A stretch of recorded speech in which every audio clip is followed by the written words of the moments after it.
हरे कृष्णा। मैं ललिता प्राण गोविंदास आज आपके समक्ष फिर से प्रस्तुत हुआ हूँ श्रीमती राधा रानी के गुणगान करने के लिए। अब सभी जानते हैं कि श्रीमती राधा रानी कौन है। कृष्ण को आनंद देने वाली।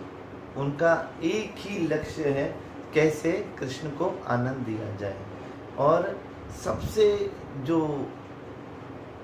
सारी गोपियों में जो सबसे बड़े में बड़ी भक्त कही जाती है, तो वो कौन है? श्रीमती राधा रानी। राधा और कृष्ण अलग नहीं, एक ही हैं। जैसा कि हम सभी जानते हैं कि आचार्य कहते हैं कि अगर आपको कृष्ण की भक्ति करनी है तो आपको क्या करना पड़ेगा? श्री राधा रानी की शरण लेनी पड़ेगी। और अगर आपको राधा रानी की भक्ति करनी है तो आपको क्या करने पड़ेगा? मतलब कृष्ण की भक्ति करनी पड़ेगी। यानी जिसको भी आपको खुश करना है तो आपको क्या करने का? ऑपोजिट वाले को खुश करना। तो जिस तरीके से हमने जन्माष्टमी मनाई, या जन्माष्टमी हम सब ने घर पे व्रत रखा कृष्ण को प्रसन्न करने के लिए, तो हम कृष्ण को प्रसन्न नहीं कर रहे थे, हम किसको प्रसन्न कर रहे थे? श्रीमती राधा रानी को। क्योंकि राधा रानी उन्हीं से प्रसन्न होती है जो कृष्ण भक्ति करता है। और अब जैसा कि हम जानते हैं कल राधा अष्टमी है, श्री राधा रानी का प्रकट्य दिवस है कल। तो कल भी हमको क्या करना है? श्रीमती राधा रानी के लिए व्रत रखना है। और उनके जो फेवरेट व्रत भी कोई रात को 12 बजे, भगवान श्री कृष्ण कब आए थे? रात को 12 बजे। तो हमने क्या किया था? सुबह से लेकर रात तक 12 बजे तक भगवान श्री कृष्ण के लिए व्रत रखा था।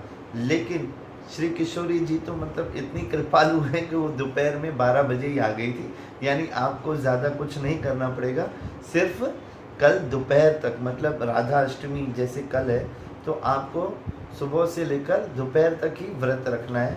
और उसके बाद श्रीमती राधा रानी को, कृष्ण को जो भी आप भोग लगाते हैं, अगर आपके ऑल्टर में श्री राधा कृष्ण की अर्च विग्रह हैं तो आप उनको भोग लगा सकते हैं। और अगर नहीं है तो आप वो उनका कोई भी फ़ोटो फ्रेम लगा के उनको भगवान को भोग लगा सकते हैं। और वो भोग में प्याज लहसुन आपको नहीं डालना है, सिर्फ प्याज लहसुन बिगड़ का आपको भोग लगाना है। और श्रीमती राधा रानी को अरबी बहुत पसंद है, तो ज़रूर अगर अरबी आपके पास है तो अरबी की सब्ज़ी ज़रूर बनाइएगा। और देखिए कितनी खुश होंगी हमारी किशोरी जी। अब हम सबसे पहले आज जो चर्चा करेंगे, तो ये वीडियो को हमने 2 पार्ट में किया है, आज और कल। मैं दूसरा पार्ट कल बताऊंगा कि श्रीमती राधा रानी की जो 20 जो हमारे वैष्णव बताते हैं, ऐसे तो अनंत गुण हैं उनमें, लेकिन जो 25 क्वालिटीज़ मतलब 25 गुण जो सबसे एक्सट्रीम है, उसमें से भी मैं सिर्फ 3 गुणों का कल व्याख्या बताऊंगा आपको।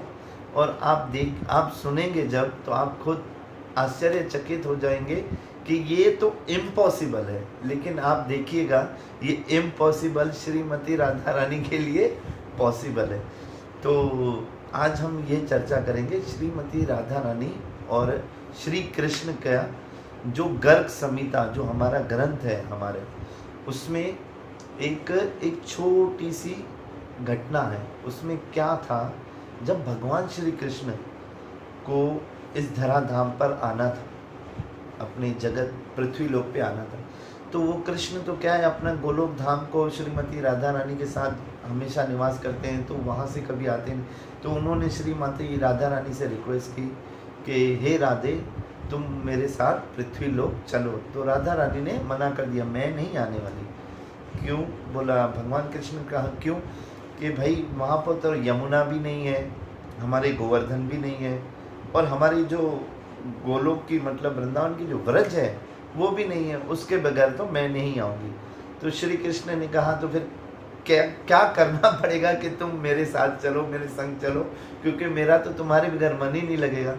तो श्रीमती राधा जी ने कहा कि ठीक है, कोई बात नहीं, तुम क्या करो, सबसे पहले हमारे गोवर्धन जी, श्री यमुना जी, यमुना, और उसके बाद हमारी जो व्रज है उसको वहाँ पर प्रकट कर दो तो मैं चलती हूँ। तो भगवान श्री कृष्ण ने पूरा का पूरा गोलोक धाम, मतलब जो आज हम ये वृंदावन जाते हैं, ये जो वैष्णव जाते हैं, भक्त जाते हैं, आप अगर भक्त की नज़र से देखो गोलोक धाम की व्रज को, तो कैसे वो मतलब व्रज की मिट्टी को अपने सर पे लगाते हैं। तो वो क्या, उनके लिए वो मिट्टी नहीं है, वो व्रज है। उधर क्या मिलती है उनको? कृपा। और जैसा कि हम सभी जानते हैं कि वो व्रज को माथे से लगाने से ही हमको कोई धन दौलत नहीं मिल रही, कि सोना चांदी नहीं मिल रहा है, गाड़ी बंगला नहीं मिल रहा है, लेकिन क्या मिल रहा है?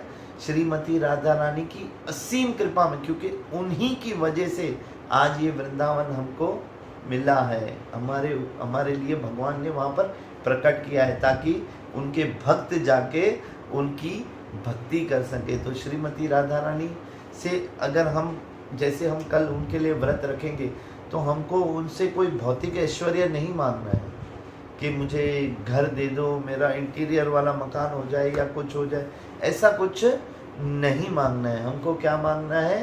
हे राधे रानी, प्लीज़ प्लीज़ प्लीज़ मुझे कृष्ण भक्ति दे दो, आपके चरणों से आप मेरे को ये कृपा दे दो। तो श्रीमती राधा रानी हमको ये कृपा देंगी। अब हमने ये बात तो कर ली कि कैसे श्रीमती राधा रानी ने भगवान श्री कृष्ण को प्रॉमिस किया कि मैं इस धराधाम पे तुम्हारे साथ कैसे आऊँ, लेकिन अब सबसे पहले प्रकट कैसे हुए? तो वृषभानु जी, जो श्रीमती राधा रानी के फादर हैं, जो इस धराधाम पे उनका फादर का रोल करने आए। तो वृषभानु जी एक बार क्या हुआ, सरोवर में स्नान करने गए सुबह में, तो उन्होंने क्या देखा, एक कमल के पुष्प पे बहुत सी चमक हो रही है, बहुत ब्राइटनेस, जैसे मतलब करोड़ों डायमंड ऐसा जो चमक होती है वो हो रही थी। तो उन कमल में, उस कमल के फूल में श्रीमती राधा रानी उनको छोटी सी किशोरी मिली, इसलिए तो उनको किशोरी जी कहा जाता है, छोट। तो वो उनको वहाँ पर मिली।